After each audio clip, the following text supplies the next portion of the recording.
My best friend and I got pregnant around the same time, with due dates close together. The day after I was admitted to the maternity ward, she was placed in the bed next to mine. The thing is, she got pregnant out of wedlock. I've never even met her boyfriend. I felt sorry for my best friend going through this alone, so I always had my husband accompany her to prenatal appointments. But when I rushed back to the ward after forgetting my test results, I saw her nestled in her husband's arms. I'm about to give birth. When exactly are you going to divorce Mary? My palm was pierced by a fingernail, a bloody mess. Standing at the hospital room door, I watched the two people I cared about most embrace each other intimately. Just like my heart, slowly sinking and shattering. How could you bear to see our son, born out of wedlock, unable to register his birth? Lucas coaxed her patiently. Your top priority now is to deliver our son safely. Everything else can wait until after the birth. He added uneasily, Mary mustn't suspect a thing.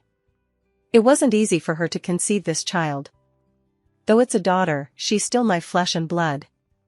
Mary is also my best friend, and of course I wouldn't want to. Lily rested her head on Lucas's shoulder, yet her gaze locked directly with mine. A cruel and sinister smile curled at the corners of her lips. She finished the sentence, hurt her.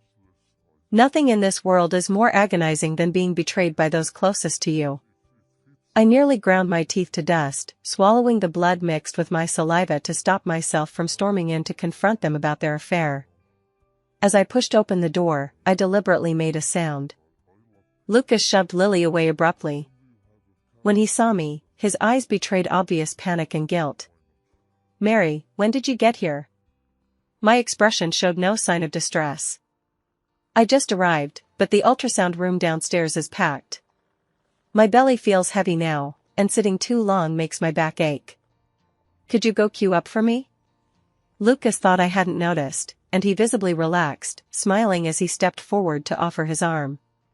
But the moment his hand touched mine, I felt sick and pulled away. Lucas gave me a puzzled look, but didn't think much of it. After he left, I raised my hand and slapped Lily. When did this start? Lily actually laughed. It wasn't that long, really. Lucas's nostalgic nature made him hard to seduce, especially when you were at your wits' end trying to conceive. With him? It happened on the very first try. I felt utterly disgusted. Lily, I treated you like my own sister, and this is how you repay me? Mary, the one who isn't loved is the mistress. Since you consider me your sister, why don't you just hand over your husband to me? How about that? I never knew someone could be so shameless. Lily, you're shameless. Just as I tried to shake off Lily's hand, she suddenly yelped. She immediately stumbled backward, and before I could react, she fell to the ground, wailing in pain. Mary, why did you push me? My stomach hurts so much. Lucas's cry came from outside the door. Lily. Already reeling from Lily's shove, I stumbled unsteadily. Lucas rushed over in a panic and shoved me aside. My center of gravity shifted, and my lower back slammed into the sharp corner of the table. The piercing pain left me unable to utter a sound. But a warm flow spread beneath me, and I realized my water had broken. Clutching my stomach in agony, I managed to gasp, Lucas, my water broke. Lucas was about to turn away when Lily grabbed him, sobbing, Lucas, my stomach hurts so much, it feels like I'm going into labor. Don't blame Mary. She probably just accidentally pushed me. I don't blame her. Lucas picked Lily up in a panic. As he passed me, he looked down at me coldly. Mary, how could you be so heartless? Lily's pregnant, how could you push her? Lucas accused me of being heartless, completely oblivious to the fact that my water had broken, blood gradually staining my lower body crimson. Meanwhile, he was frantically clutching Lily, calling for the doctor.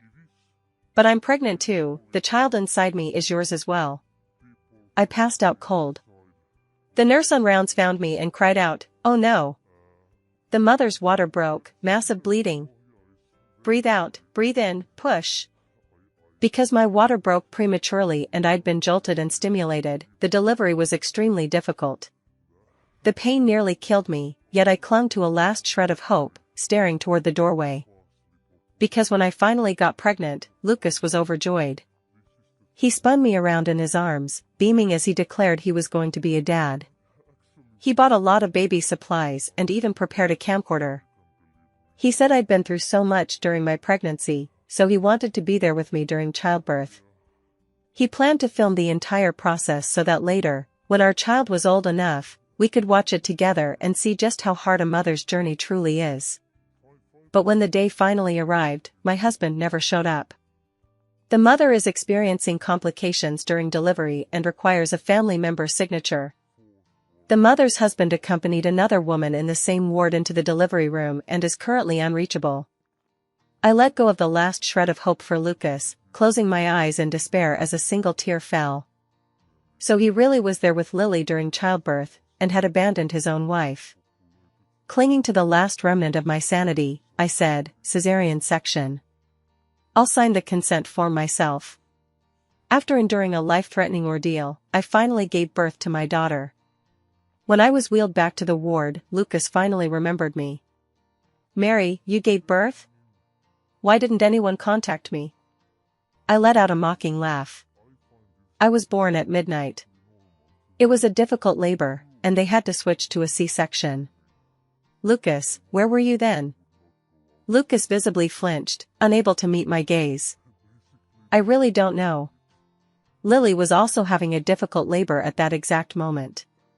Mary, if you hadn't pushed Lily and nearly caused her to lose both her life and the baby, I would have been right there with you during childbirth."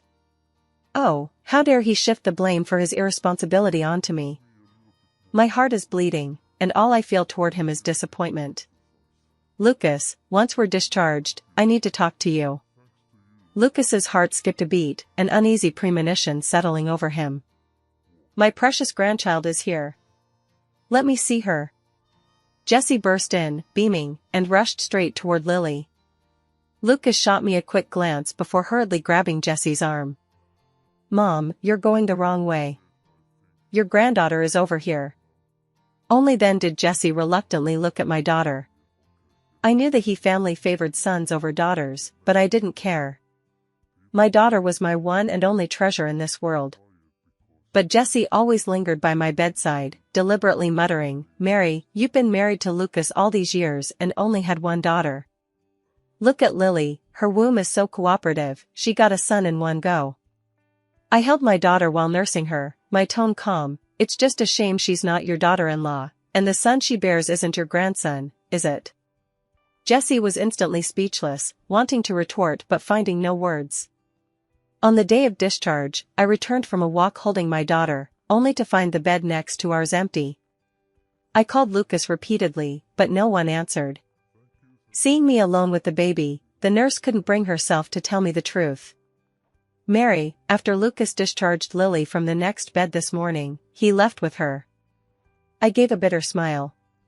When your heart is already riddled with holes, you can only grow more disappointed. With reddened eyes, I soothed my daughter, "Sweetheart, be good. Mommy will take you home." I waited up all night for Lucas at home, but he never came back. Instead, I saw my best friend post a new update. Seeing how he bustles about for me and our son, it breaks my heart. The accompanying photo shows him preparing milk. I recognized him at once, it was Lucas. Back when I struggled to sleep, Lucas would tenderly make me a cup of milk every night before bed. He said the milk was filled with his love, and with his love, I wouldn't lose sleep. He still clung to that habit, but now it was for another woman. I wiped away my tears and went to Lily's place. I knew the code to her door lock. As soon as I pushed it open, I heard a sweet, girlish voice coming from inside. "Lucas, my breasts are so swollen and uncomfortable. Help me out." Lily took Lucas's hand and placed it on her chest, pouting playfully while shooting me a defiant glance. "Looks like I interrupted your little moment." Lucas whipped his head around and saw me scrambling to explain, "Mary, you've got the wrong idea." I pulled away from Lucas's grasp. "Lucas, let's get a divorce." Lucas's face turned pale. Lily, however, was overjoyed. I turned and walked away, but Lucas caught up and grabbed my arm. Mary, I won't divorce you. I'd rather die than divorce you. Didn't I tell you? Lily was just uncomfortable from engorged breasts, and I was just helping her. I sneered coldly, help her, then help her into bed? Lucas, do you dare admit whose child Lily is carrying? Lucas's face darkened. You already know. I shook off his hand. Lucas wouldn't let go. That time was just an accident, I swear. Mary, I love you. I never intended to divorce you. But Lily's unborn child is innocent. Rest assured, I'll handle this properly. I countered, can you guarantee you'll sever ties with Lily and send her and the child abroad? Lucas frowned. Mary, the child is still so young. You can't be this cruel. He slept with my best friend, fathered a son with her, they tried to destroy me, yet now they turn around and call me cruel? There's nothing left to say between us. Seeing that I wouldn't change my mind, Lucas had no choice but to play his trump card. Mary, our daughter was just born. How could you bear to let her grow up without a father? Besides, you're just a housewife with no income. If we get divorced, the child will definitely be awarded to me. I felt a chill run through my body. I never imagined that giving up a high-paying career to marry him would ultimately become the very thing he used to control me. Seeing I'd stopped struggling, Lucas pulled me close and softened his tone to coax me. Mary, after 7 years together, could you really bring yourself to walk away? Just give me a little more time. I'll sort things out at home and outside. But I wouldn't fall for Lucas's lies so easily again. I began hiring lawyers and secretly calculating our assets, ensuring that even if I were to separate from Lucas in the future, I could support myself and my daughter. One night, I was jolted awake by a thunderclap. My daughter was crying. I rushed out, only to find Lucas outside on the phone, completely oblivious to her sobs. I picked up my daughter and found her body burning hot. Lucas, Anna has a fever. Drive her to the hospital right away. Just as I rushed out of the room, I saw Lucas answering a call while putting on his shoes. There's an urgent matter at the office. Whatever it is, we can discuss it when I get back. I had no choice but to drive myself, but my daughter wouldn't stop crying. Frantically trying to calm her down, I accidentally rear-ended the car in front. In the pouring rain, I shielded my daughter as we desperately flagged down a car on the street. Falling over and over, I had long since stopped feeling the pain. Finally, a kind soul gave us a ride to the hospital. I rushed through the paperwork with my heart pounding, only to spot Lucas at the payment counter and Lily holding our son nearby. My heart instantly shattered, and rage overwhelmed my reason. Lucas. I slapped him across the face. So this is the company emergency you told me about? Do you even realize Anna had a fever close to 104 degrees? The doctor said if we'd been any later, she wouldn't have made it.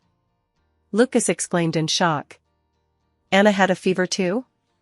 I'm so sorry, I had no idea. Just as he was about to leave, Lily clutched the baby and cried out, Lucas, our son's breathing is getting weaker. Lucas hesitated for a second, but ultimately left me behind. I'll come see Anna later, I called after him as I watched his hurried figure disappear into the distance with Lily and the baby. But Lucas, no one will stand in the same spot waiting for you forever. I brought the divorce papers for Lucas to sign. But when I entered the hospital room, only the child was there. For some reason, the ventilator had been disconnected.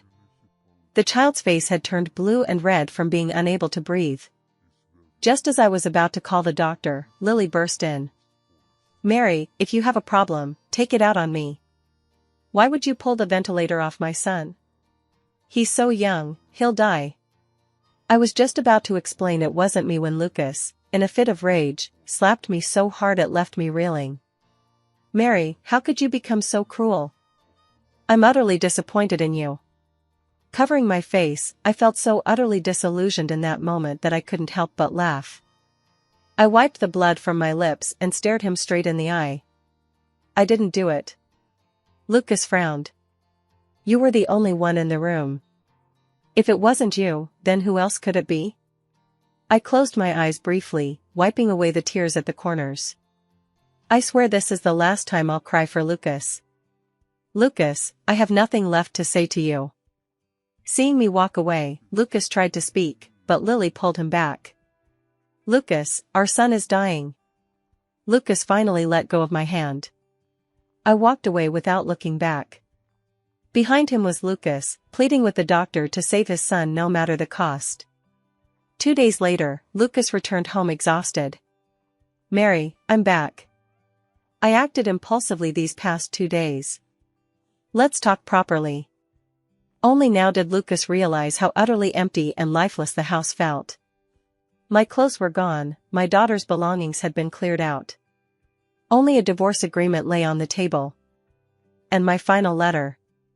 Lucas, after 7 years of marriage, we shall never meet again in this lifetime. Lucas, his mind elsewhere, slumped to the ground until the hospital called. They said his son was critically ill and he must go immediately. Jessie was seething with rage. If anything happens to my grandson, Mary is a murderer. I'll make her pay with her life. Lily sobbed uncontrollably. After over a decade of sisterhood with Mary, how could she be so heartless? Wah! Lucas's mind was in turmoil. Enough, he snapped. Until we have all the facts, we can't be sure she did it. He recalled the last look I gave him, disappointment, finality. Keeping it from everyone, he checked the surveillance footage.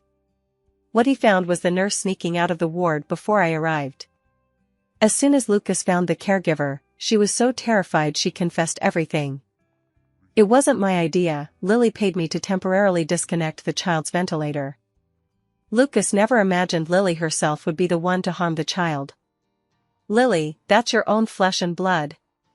How could you be so heartless?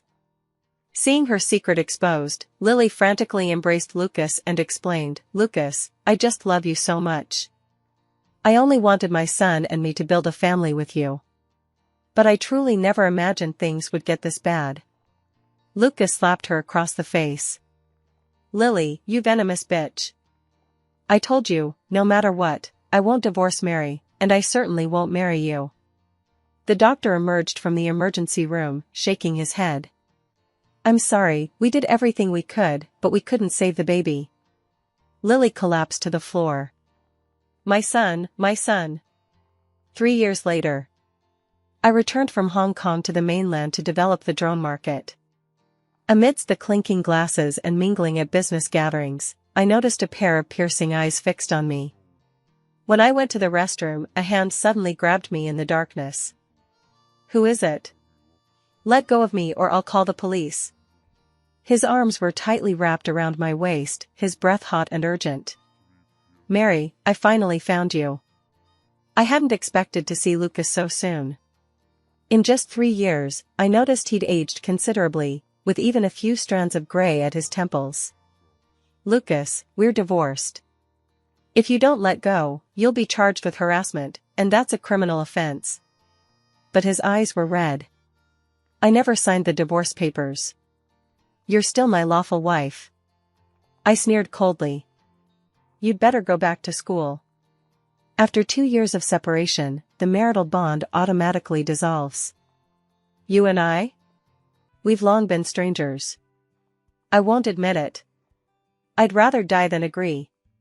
Lucas choked out, his voice almost desperate. Mary, it was all my fault back then. I misunderstood you. Lily had the nurse disconnect the ventilator to get rid of you.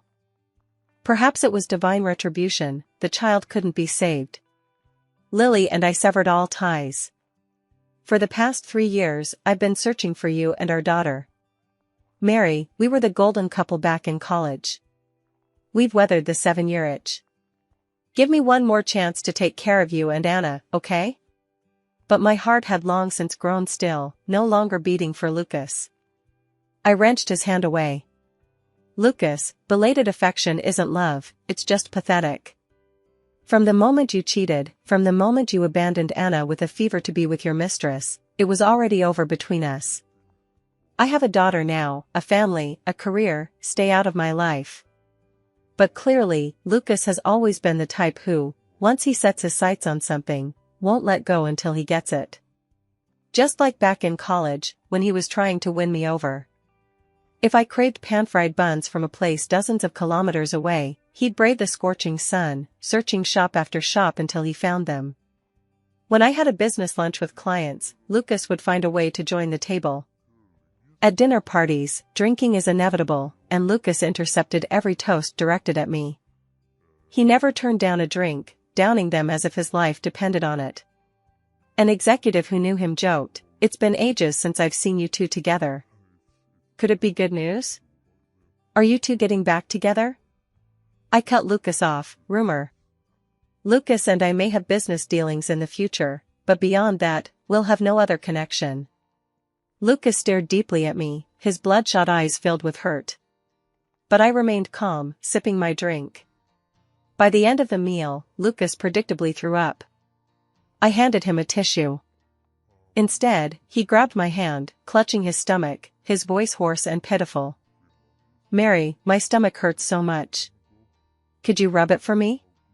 Lucas has a stomach condition and is extremely picky about food. To help him recover, I spend every day exploring new recipes. I personally deliver his meals to the office, and the staff all recognize me because I'm warm and approachable. Some even joke around, saying, "The boss's wife is here again, delivering her love-filled lunch to the boss." Sometimes Lucas would tease me, pretending to have a stomachache. When I'd worry and search for medicine, he'd take my hand and press it against his belly. "Let Mary rub it for you," he'd say, "and you'll be back to full strength." But this time, I pulled my hand away without much expression. "I've already called your assistant. He'll be here shortly. I need to go home to be with Anna." Lucas reached out to grab me, but I dodged him. His hand grasped at thin air, and he felt as if his heart had been ripped out. Staggering, he fell to one knee. "Mary, this isn't a joke. My stomach really hurts, it hurts so much. Are you really going to abandon me?" He pleaded, his eyes red. The once aloof Lucas now knelt before me, humbled. Yet he could no longer earn my pity. With Lucas's status, if you want it, there are plenty who'll dote on you. I left without a second glance. Lucas knelt on one knee for a long time, finally only managing to cough up a mouthful of blood. I had no intention of ever seeing Lucas again, but when I took my daughter to the amusement park, I ran into him once more. "Mary, there are plenty of thrilling rides at the amusement park. How about I come with you guys?" Lucas crouched down, smiling as he reached out to take his daughter's hand. But she clung warily to my arm and hid behind me. Lucas's expression looked hurt. "Anna, I'm your daddy. Come to daddy, okay?" But his daughter shook her head in refusal. "You're not my daddy. Anna has a daddy." I picked up my daughter, my voice already tinged with impatience. "Lucas, you've never fulfilled your responsibilities as a father since Anna was born. From the moment you chose Lily and her child over Anna when she had a high fever, you ceased to be worthy of being Anna's dad." The color drained from Lucas's face. "Mary, I didn't know Anna had a high fever at the time. If I'd known." I cut him off. "Anna was crying so loudly, yet you were too busy talking on the phone with Lily. If I hadn't been home that night, Anna would have been dead already." "Lucas, do you know how heavy and cold the rain was that night? I was holding Anna, and I kept slipping and falling in the downpour, but I couldn't flag down a single car. At that moment, I thought to myself, Lucas, I hate you with every fiber of my being. I regret ever meeting you, regret ever loving you, regret marrying you, and most of all, I regret not having the resolve to leave you sooner." Lucas staggered back 2 steps, his face so pale he nearly lost his footing. I lost interest and carried my daughter back. She rested her head on my shoulder, watching Lucas fade into the distance. "Mommy, that strange uncle, he looked like he was crying." "Anna's brave, no crying. Shame on that strange uncle." I forced a smile and stroked my daughter's cheek. "Because he did something wrong, something that can never be forgiven." "Does Mommy hate that strange uncle?" I thought for a moment and nodded. My daughter chimed in earnestly, "Then Anna hates him too." Mommy laughed. I smiled, and my daughter smiled too, snuggling into my arms. "Mommy, when will Daddy come pick up Anna?" "Anna misses Daddy." I reassured her, "Soon." Returning to the mainland wasn't just about expanding our business, I also wanted to come back to register our marriage. But I never imagined that the very next day, Lucas would block my path with a truckload of yellow roses. "Mary, I know I've made many mistakes in the past, and I know I don't deserve your forgiveness. But please give me one more chance to win you back, like I did back in college, okay?" I turned away coldly, flicking away the yellow rose. As it hit the ground, its petals shattered into pieces, just like our relationship. "Lucas, don't waste your effort. I'm getting married soon. There's no future between us." Lucas's face paled. "Mary, don't joke like that." I didn't want to waste words with him and turned to leave. Suddenly, a car came barreling out of nowhere, and I couldn't dodge in time. "Mary, watch out." A thunderous crash followed as Lucas grabbed me and we rolled several times across the ground. Dazed, I scrambled to my feet, only to find my hands covered in blood, Lucas's blood. "Lucas? Wake up, don't play dead." My hands were shaking. "Call an ambulance, quick." As Lucas was wheeled into the operating room, I collapsed into a chair, my mind in chaos. I'd wanted to cut all ties with Lucas, but I never imagined he'd risk his life to rush over and save me.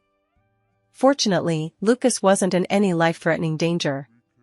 After he was transferred to the VIP ward, I thought he'd be fine and decided to leave.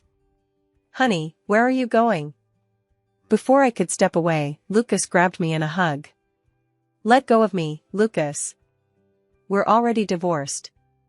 Who would have thought Lucas would look utterly shocked? "This can't be. We just got married. I love you so much, and you love me so much." "Honey, don't joke with me like this." I realized something was wrong. After examining me, the doctor said, the patient suffered a severe head injury when hitting the ground during the car accident, which may have caused memory loss. "How can it be restored?" The doctor couldn't guarantee anything. It might be temporary, or it could be permanent. But you must avoid excessive stimulation and take it slowly.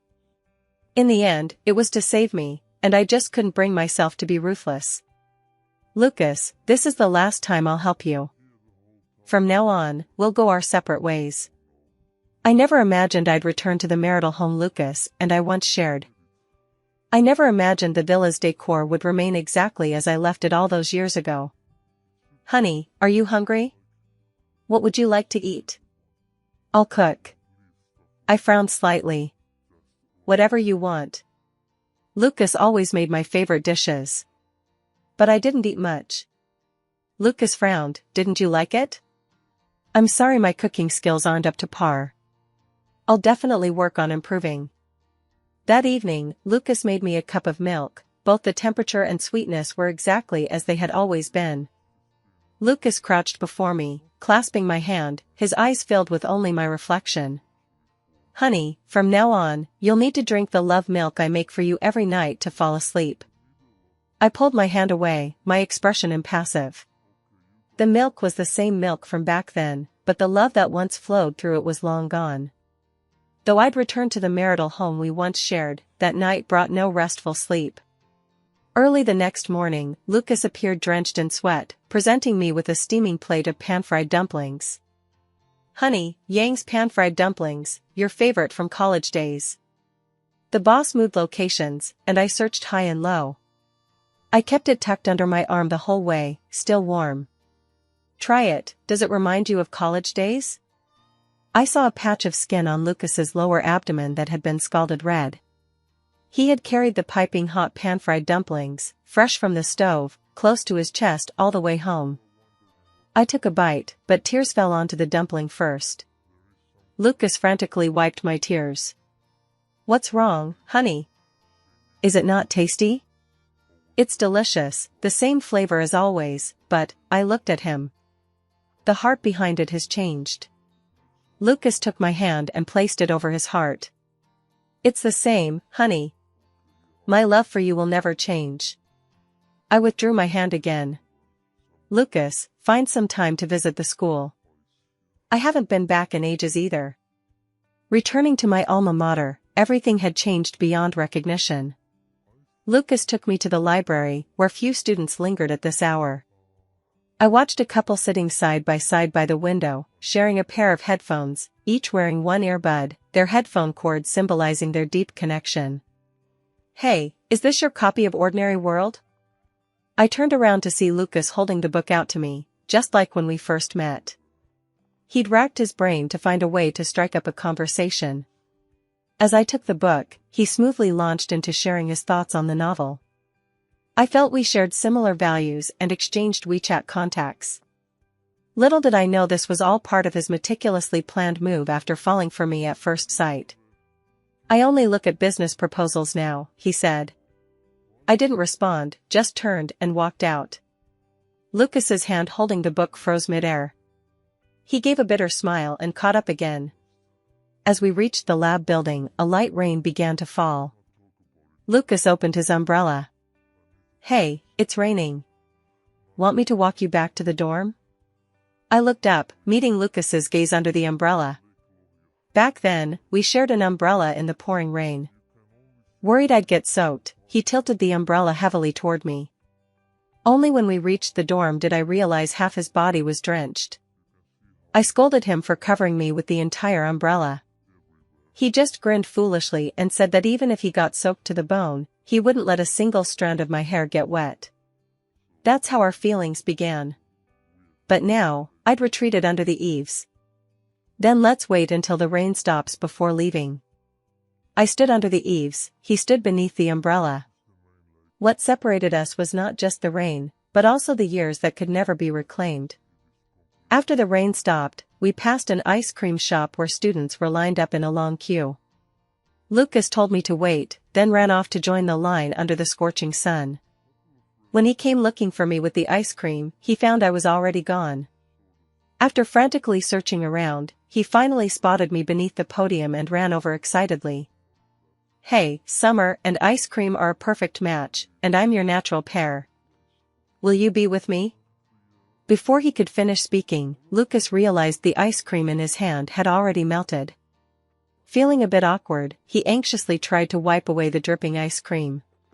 The feelings of youth are always the purest, he confessed his feelings to me with a single ice cream cone.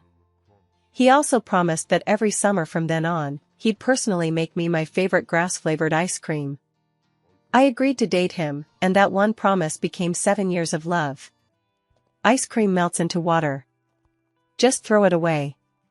Lucas desperately tried to salvage the situation, but I shattered his last illusion. When I gave birth to Anna, I had a difficult labor that turned into a C-section. Since then, my health has deteriorated, anything cold gives me stomach pain. Lucas gasped for breath, his face turning pale. "I'm sorry, I didn't know. Honey, I swear, from now on, I'll remember every single one of your habits. It doesn't matter anymore." I kept walking forward. On the basketball court, energetic students were playing ball, while on the bleachers, many young female students cheered enthusiastically, their voices filled with youthful passion. Lucas, refusing to admit his age, ran over and joined the basketball team. A student recognized Lucas and me. "You must be Mary, right? I never expected to run into you and Lucas here on campus. Even though you've been graduated for years, our school forum's top couple ranking has always been held by your senior. Are you here to revisit old haunts and rekindle your love? How romantic." Before I could answer, the surrounding area suddenly fell silent. Lucas approached me step by step, drenched in sweat. His face bore the same dazzling smile as before. He knelt before me and held out his hand. "Girlfriend, I'm thirsty." My romance with Lucas began at a basketball game when he publicly declared me his girlfriend. That moment cemented his status as a legend. Asking a girlfriend for water during a game became an iconic move. Many have since followed Lucas's lead, and to this day, it remains one of the most popular ways for couples from top universities like Peking and Tsinghua to announce their relationships. Amidst the envious murmurs of those around me, who would have thought you'd still be so romantic after all these years? I lowered my eyes. There's a vending machine nearby. As I got up to leave, Lucas remained behind, his face ashen. Whispers circulated among the crowd. I heard the senior and Mary got divorced. No way. Even the once perfect couple ended up in a bad ending? I'll never believe in love again. The final stop was Swan Lake. Lucas stood amidst the heart-shaped rose garden he'd meticulously prepared, kneeling before me on one knee. Just like when we first graduated, he'd kept the proposal a secret from me. He vowed to love, cherish, and protect me for the rest of our lives. I covered my mouth in astonished delight, unable to believe what was happening, until he finished kneeling and swearing his vows. Amidst the cheers of "Marry him. Marry him," I answered, "I do." Lucas slipped the diamond ring, a symbol of eternal love, onto my ring finger. But now, my ring finger remains bare, and the ring Lucas holds up is identical to the one from back then. Honey, I know I've let you down so many times over the years. Please give me another chance to love you properly again, okay? I reached out my hand, and Lucas's eyes lit up with delight. But just as he was about to take my hand and slip the ring onto my finger, I picked up the flower basket beside us. I emptied the roses inside and handed him the empty basket. "If you can fill this basket with water, I'll start over with you." Lucas clung to this as if it were his last lifeline, afraid I might change my mind. He hurriedly picked up the basket and began scooping water from Swan Lake. But when the bucket was filled to the brim, the water instantly poured out from every opening in the latticework. Lucas refused to give up, trying again and again, yet each attempt ended in futility, like drawing water with a bamboo basket. "Lucas, our relationship is like drawing water with a bamboo basket. Once spilled, it can never be retrieved. I played along with your charade, but now it's time for the curtain to fall. Stop pretending you've lost your memory." Lucas knelt motionless for a long while, as if his soul had left him. "When did you figure it out? Perhaps it was his constant calling me wifey? Even when our relationship was at its peak, he'd never been this affectionate. Or maybe it was his eagerness to cook for me. But he forgot, through 3 years of college and 4 years of marriage, he'd never once stepped into the kitchen. Let's call it quits here." Ignoring Lucas, who stood dazed by the roadside, I headed to the extracurricular class to pick up my daughter. But the teacher informed me that half an hour earlier, a woman claiming to be her aunt had already picked her up. I suddenly had a bad feeling. After checking the surveillance footage, I was horrified to discover that it was Lily who had picked up our daughter. An unfamiliar call came through. "Mary, my dearest friend, how have you been these past 3 years? I've thought of you day and night. Want to see your precious daughter? Come to the secret hideout. I'll be waiting."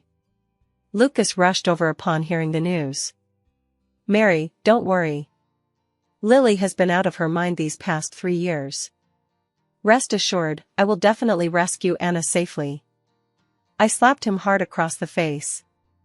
"Lucas, you and Lily ruined my life, and now you want to ruin my daughter's too.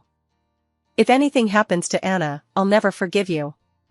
The secret hideout was where Lily and I first became friends. Yet in the end, it became the grave that buried our friendship. My daughter was tied to the rooftop, the other end of the rope held firmly in Lily's hands. "Mary, how dare you live comfortably with your daughter while my son is dead, and even enjoy Lucas' renewed pursuit of you?" I cried, begging her to take it out on me instead and spare my daughter. I drugged Lucas back then just to get our first time. I went to such lengths, yet he still refused to divorce you. Later, when you finally left, he still didn't see me. He went mad searching for you. If that's how it is, then let's all die together. She cut the rope. I screamed in despair, "Don't." Lucas silently circled around behind her. The moment our daughter fell, he lunged forward, and together they plummeted off the rooftop. Blood splattered across the ground, but our daughter, cradled in Lucas's arms, was only shaken. "This blood, it's all from Lucas." My hands trembled. "Lucas.